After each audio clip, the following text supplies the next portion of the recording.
And people wonder why that African Americans and different organizations that focus on race relations, why we go on and on and on. This is why. This is a perfect example of why we discuss the topics we discuss and why we feel the way we feel. This is a African American bookstore in Raleigh, North Carolina called the Liberation Station. It is the first Black-owned bookstore, and it opened and had to immediately close because of an ambush of racist threats and white prejudice. In America, only 6% of independently owned bookstores are Black-owned. We have been in this country even before Columbus, and you mean to tell me only 6%? And this is why a lot of African Americans don't have businesses, can't have businesses. And if you know the history of this of this country, when they had the Black Wall Street in Oklahoma, the Klan burned it down. Every time that African Americans tried to better themselves and advance themselves, someone destroys their business, their homes, and their communities. Remember Rosewood, and we can go on and on and on.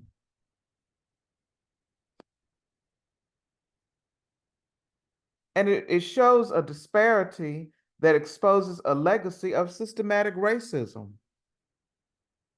And there were so many anti-literacy laws that prohibited African Americans from reading and writing. Like in 1829, Georgia law said it was illegal for a free Negro or slave to read or write. In the mid 1860s, many statewide laws deprived Black Americans of the opportunity to read, write, and teach. Efforts to ban Black history books and classes illustrate the systemic nature of their resistance and the racism Black bookstore owners and other Black entrepreneurs and other Black professionals experience today can also be traced back to this tradition. And we have to deal with so much systemic racism and even the ignorance and bias within our own race. For example, if you're a professional, let's say that you are a librarian and that you've been a teacher in various capacities, and then you finally became a librarian in your 30th year of education or in your career. And then you have an African American boss who instead of leaving you in the library, they want to move you back to the classroom to teach English. If I if somebody wanted a job to teach English, that's what they would have applied for.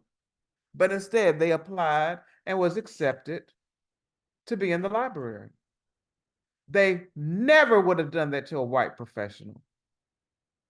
They never would have demoted a white professional and moved them from the library back to the classroom. That would have never happened.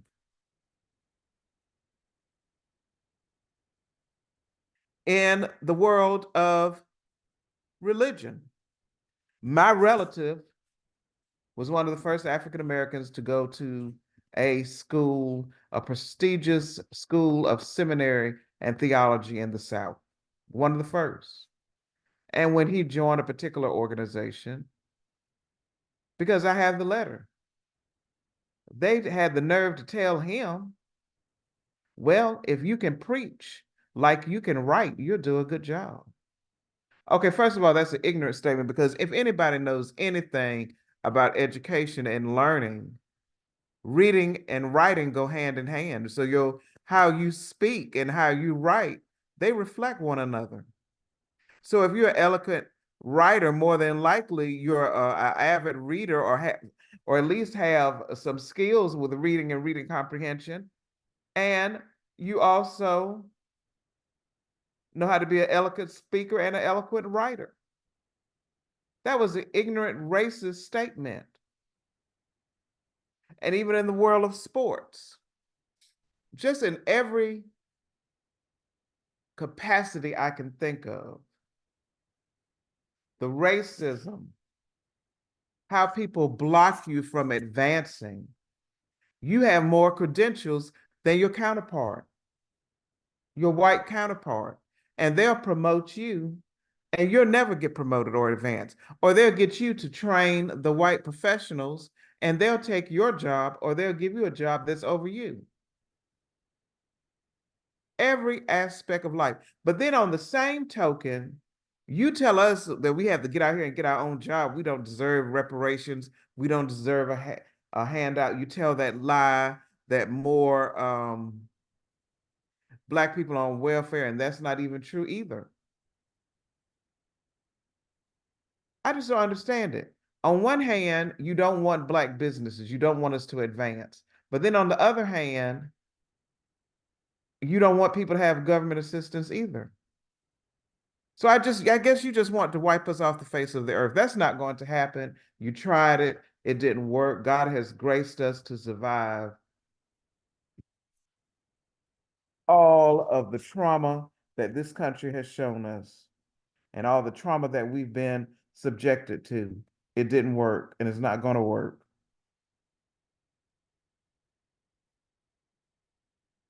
But yes, this lady wanted a store and she's in the right picture with the multicolor African dress. And she wanted a store that her son, and you could see him cutting the ribbon at the grand opening. This store was located in Raleigh on Fayetteville Street. And Raleigh is supposed to be a progressive area. And it's been identified by multimedia outlets as her name is Victoria Scott Miller. And she just been receiving threats. A mother, a Black female, and hate mail since September of 2023. So here it is, it's just April 2024. This is ridiculous. She hasn't even been open in a year. She hasn't even been open a year. And even though it was a joy to serve the community, I understand she can't put her family at risk.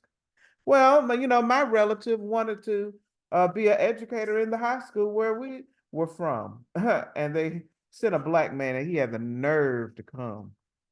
But he was later murdered, he and his mother. Had the nerve to come and tell my relative, you do know what I mean. Under no circumstances you're going to that high school. All because my relative stood up and told them, I'm a man and you don't have the right to talk to me like that. Get it in your mind, slavery over and it's not coming back. All this foolishness, make America great again. That day of 1865, Jim Crow era, that era is over. Nobody's going to do that. And these people are nameless and faceless.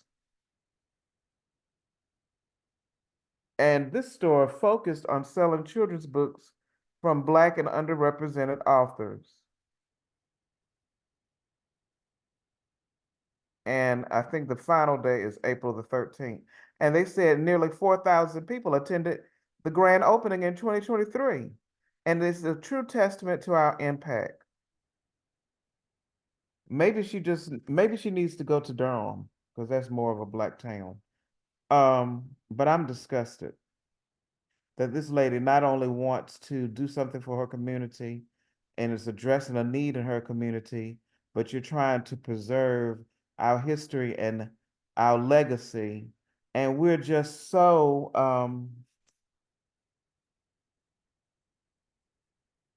ignored, and our history is ignored.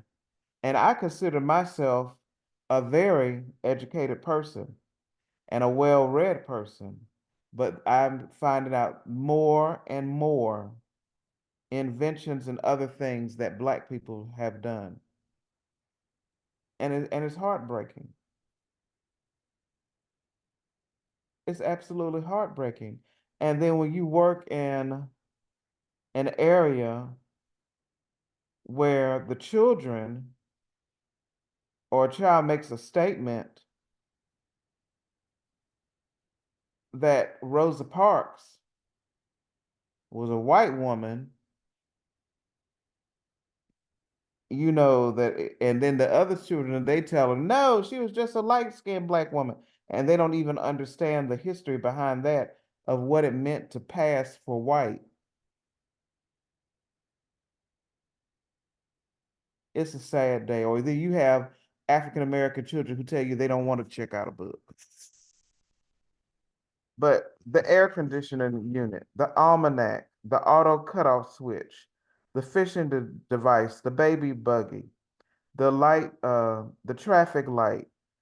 I say the light bulb, the filament in the light bulb, the biscuit cutter, the blood plasma bag and blood banks, the chamber commode, clothes dryer, curtain rod, the elevator, doorknobs, door stops, electric lamp bulb, egg beater, eye protector, fire escape ladder, fire extinguisher, folding bed, folding chair, fountain pen, furniture caster, gas mask, cell phones, golf tees, guitars, hairbrushes, hand stamps, ice cream scoop, insect destroyer gun, ironing board, keychains, lantern, lawn sprinkler, lemon squeezer, locks, lubricating cups, lunch pails, mailboxes, mops, peanut butter, pencil sharpeners, record player arm, rolling pins, shampoo headrest, spark plugs, the stethoscope, the straightening comb, the street sweeper, phone transmitter, thermostat controlled, well, traffic light, we said that tricycle, all these things that we use in everyday life created by African Americans. African Americans who made life easy. And you know, some things that we should have credit for, like the cotton gin and even the iPhone. But nobody talks about that. The home security systems. You know, then you have the women in that movie called Hidden Figures that helped the astronauts get to the moon with their mathematical calculations and computations. And we can go on and on, but this is a tragic story. And this is why African Americans, why we won't let it go, why we won't stop talking about race and racism and the inequity in this country. And then I get tired of black people who always say we shouldn't want a handout. No, I don't want a handout, but I want equity. All these degrees I have, and it's taken me a lifetime to advance to where I want to be. Or you get a job at the university, and then someone black rather hire a white professor, and they'll close your job. You didn't do anything wrong. They don't even honor their contract, North Carolina A&T. They don't even honor their contract and give you a year to find your job, but you'll keep the white professors. And you have more credentials than them. But see, God dealt with those people. See, that's why you have to be careful how you treat people. Because what you dish out, you're going to get it right back one way or another. But our thoughts and prayers are with this lady and her family. And never give up. Be encouraged and revamp your plan in another location. And she shouldn't have to do that. This is a free country. Okay, I want to know why the FBI and the government haven't gotten involved. This is a hate crime. Why haven't they got involved? But Asians can get legislation. Jews can get legislation. Everybody can get some type of apology and reparation, but the African American people. Make it make sense.